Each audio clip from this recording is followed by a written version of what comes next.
Hey everyone, welcome back to Installation 00, and today we continue our journey into the Halo Mythos.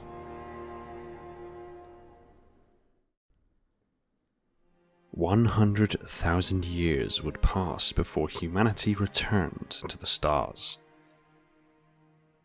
During the long ages that followed Halo's activation, the inhabitants of Earth, confined to their cradle world, lost all knowledge of the Forerunners, and of their own forebears' ancient history. Only in the 20th century would humans escape Earth's atmosphere and once again ascend into the inky depths of space. First, in the lower reaches of Earth's orbit, then to other worlds in the Sol system, and eventually turning their thoughts to the stars that were once out of reach. By 2080, Earth's nations had put together joint efforts to colonize Luna, Mars, and a handful of other sites in the Sol system. Despite the daunting technological challenge of embedding sustainable populations on these worlds, new scientific innovations eventually made it a reality, and the interplanetary colonies saw growth and prosperity during these early years.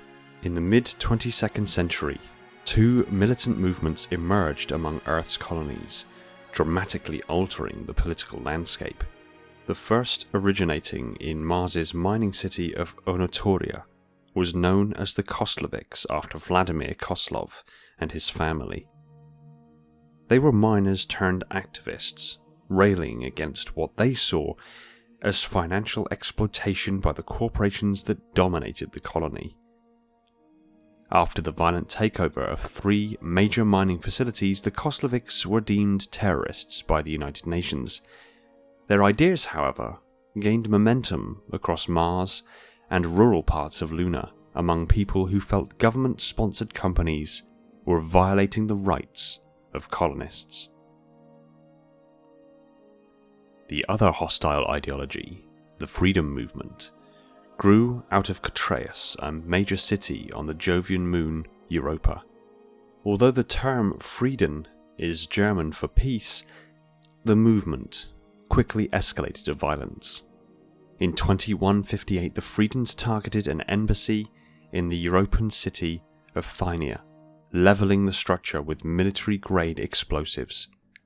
As with the Kosleviks, the United Nations labelled the Friedens terrorists and dispatched UN colonial advisors to the Jovian moon of Io to help organise policing efforts.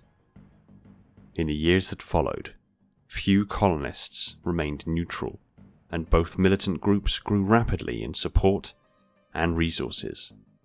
The United Nations lacked the military capability to prevent this, and the Kosleviks and Friedens spread their influence and activities largely unchecked across Mars, Luna, and the Jovian moons.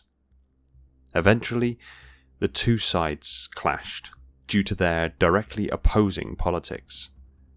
By 2160, the terrorist campaigns had escalated to full-scale war, as the factions fought the Jovian moon campaigns, foreshadowing the devastating Interplanetary War. The brutal and harrowing Interplanetary War, waged primarily between the Kosleviks and the Friedens, spanned much of the Sol system. The war would forever change the way Earth and her colonies were governed. Of particular significance was the formation of the United Nations Space Command, a powerful, unified military force designed to subdue colonial hostilities. The death toll of the Jovian Moons campaign was substantial, but by late 2161 the battle between the Kosleviks and the Friedens had subsided. The bloodshed ceased for several months, and some speculated that the worst had passed. In February 2162, however, a series of bombings in South America began a 19-month conflict that would come to be known as the Rainforest Wars. Engagement spread across the entire continent, reigniting violence throughout the Sol system. In November of 2163, the Freedens suffered a critical loss, as their leader Najamilke was assassinated on her way to a command centre in the European city called Pelagon. This enraged the Freedens, and in December they retaliated with nearly all the military assets at their disposal. A large-scale campaign against Argaea Planitia, the hub of the Koslovic activity on Mars, obliterated the city within hours. More fighting occurred during the weeks that followed as the Koslovic forces scattered into the city's outskirts.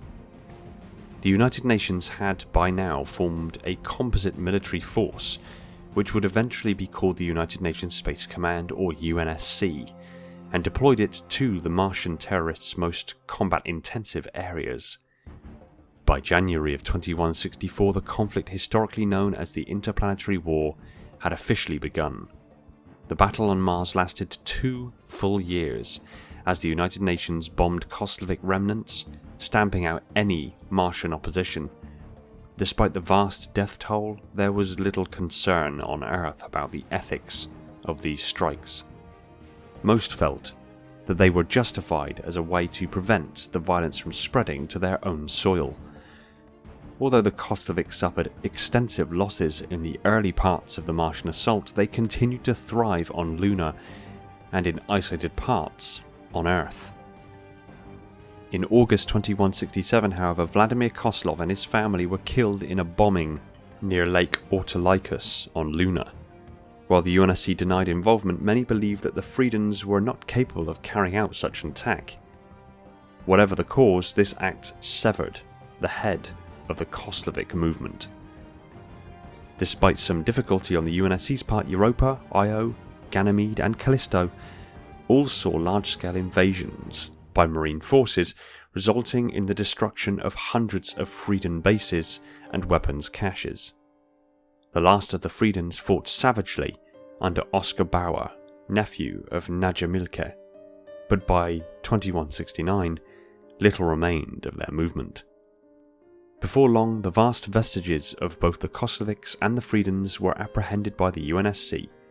The United Nations penned the Callisto Treaty, a ceasefire agreement that gave the UNSC complete military jurisdiction in all colonial territories. The treaty was signed in March 2170 on the Jovian moon of Callisto. With it, a single authority came into existence called the United Earth Government. This would be the seat of power and governance for all of Earth's colonies in the future. Often referred to as the colonial era, the Domos Diaspora is remembered as the greatest colonization effort of humans in history. With the development of faster-than-light travel through what was known as slipstream space, humanity gained access to distant worlds, leaving the Sol system to voyage into the deep. They inhabited remote star systems scattered across the Orion arm of the Milky Way galaxy.